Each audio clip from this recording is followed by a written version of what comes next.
Bienvenue sur WiseCat. Dans cette vidéo, nous allons explorer différentes techniques d'analyse de données en utilisant l'outil Advanced Data Analysis de ChatGPT. Nous allons aborder les statistiques descriptives, la régression linéaire, différents algorithmes de machine learning et pour finir, nous allons résumer un document PDF. Préparez-vous pour une plongée fascinante dans l'analyse de données. Pour obtenir l'outil Advanced Data Analysis, il faudra souscrire à minima au plan ChatGPT+. Donc pour cela, il suffit de vous connecter à ChatGPT et d'aller dans Mon plan et de souscrire à ChatGPT+.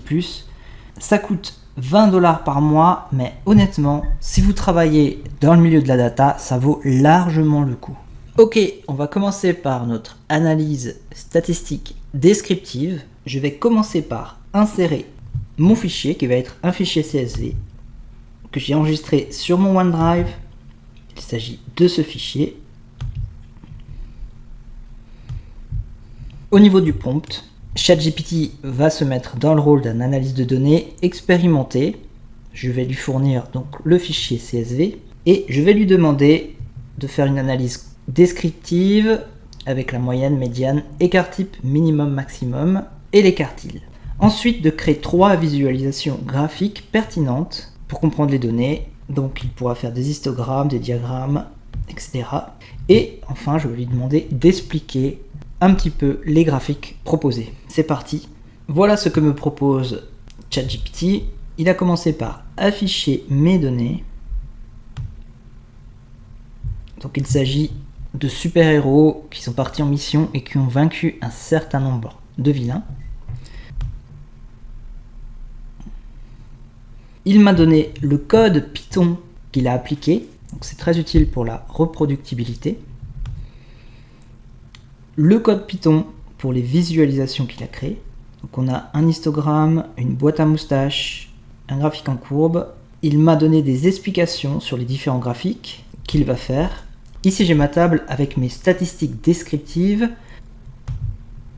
Donc j'ai le nombre, la moyenne, l'écart type, le minimum et les quartiles.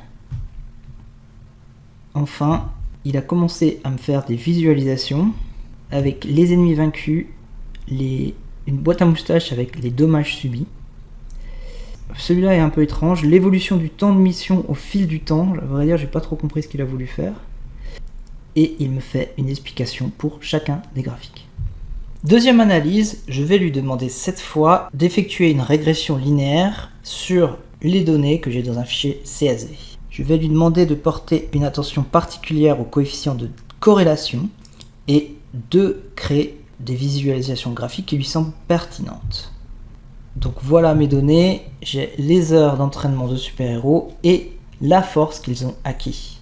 À partir de ces données, ChatGPT va me faire une régression linéaire. Il me donne son plan.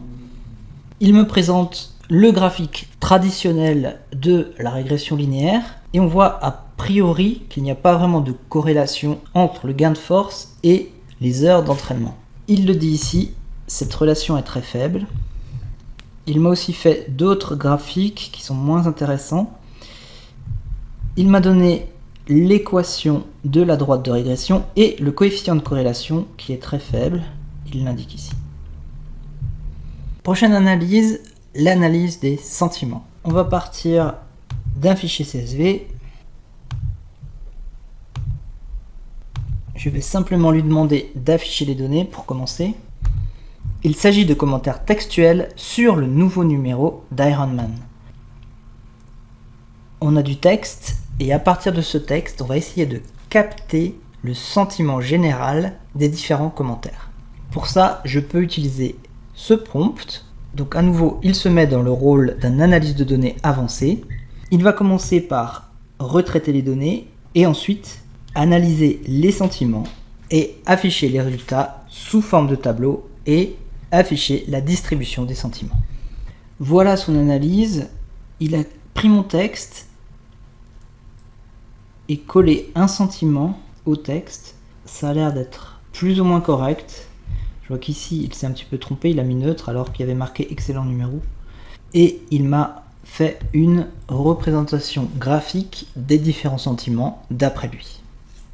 Advanced Data Analysis peut aussi lire des PDF. Donc là, j'ai inséré un fichier PDF et je vais lui demander de lire le fichier, puis de faire un résumé sous forme de table. Il m'a bien fait ma table. Par contre, je voulais qu'il lise l'intégralité du PDF.